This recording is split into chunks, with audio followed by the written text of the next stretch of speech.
Hi guys, in this video I'm going to be talking a little bit about the process I went through to develop empathy for Cath. As tempting as it might be to jump straight into idea generation, you'd be missing a crucial step in the design process. By first developing empathy, you move away from making assumptions and towards evidence-based insights, and this ensures that you solve the right problem in the right way.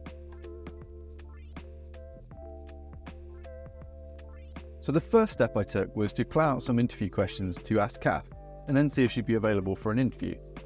The goal was to learn more about her day-to-day life and how her arthritis affected it. This way I could identify and frame a design challenge to then focus on. I always like to start my interviews with broad, simple and easy questions before moving on to any specifics. This technique gets the conversation flowing and makes the person that you're interviewing feel a lot more comfortable. I also wanted to keep the structure relatively lean. I didn't know what type of product I'd be making for Cath at this stage, so I knew there would be a lot of extra questions that I'd be asking based on what she said in the interview. Finally, although most of the insights would come from the interview, I performed some preliminary research on osteoarthritis. It's always nice to show your end user that you've done your research, and it gives you a bit of additional knowledge that you can use whilst chatting with them.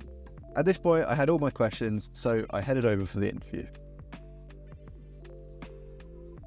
Cath kindly agreed for us to record the whole interview session, but I could tell she was a little nervous when I got there.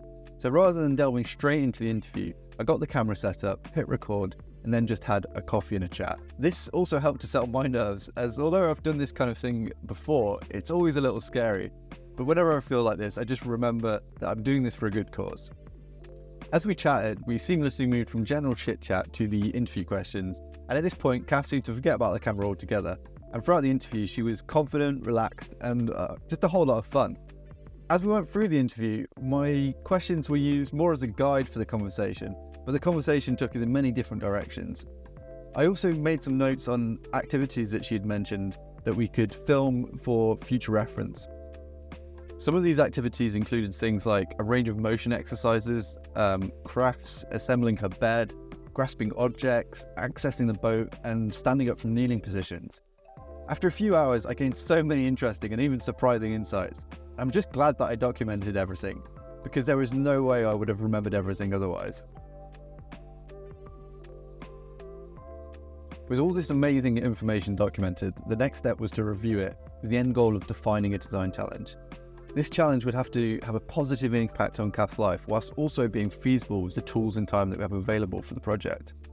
My approach was to rewatch all of the footage and put the most relevant snippets into an empathy map, split into 4 quadrants.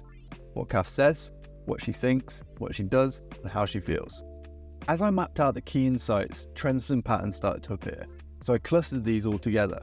What had started off as an overwhelming amount of video content was now a condensed, digestible, and relevant set of notes that helped me form a range of how might we statements to focus on.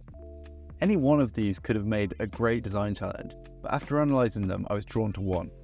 How might we keep Cath's hands active in a fun and engaging way? I vividly remember just how excited Cath got when we were talking about fidget toys, and there was also this moment when I showed her a mechanism cube from a project that I'd been working on, and how much she loved to play with it. From my experience, it's these novel and unplanned for insights that usually lead to the best projects. So when you're doing your research, be sure to make your interview relaxed enough so that these insights can happen organically.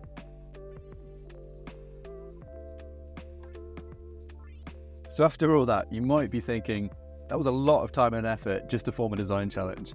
But as you'll see in my upcoming videos, all these empathy insights will be used throughout my entire design journey, from generating design criteria, forming sketch ideas, prototypes, and even final touches on the end product. So after all that, there's a lot going through my mind right now. Stuff like, what type of hand activities would actually help with Cath's arthritis? What actually makes an assistive device fun? And are there opportunities to integrate some of the other challenges within my design? The fact that I have all of these questions running through my mind is proof that I've been successful in developing empathy. And now the next stage is taking what I've learned and applying it to some creative design solutions.